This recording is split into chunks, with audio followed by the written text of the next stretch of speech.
Azi e 16 decembrie, eu fac tratament împotriva la varroa.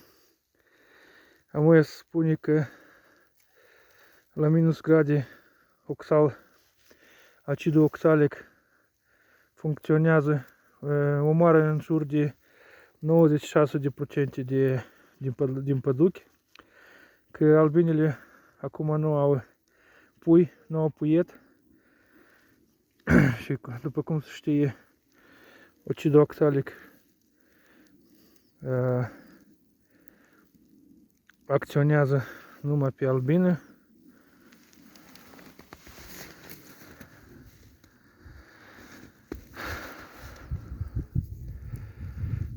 Undeva minus 2 grade.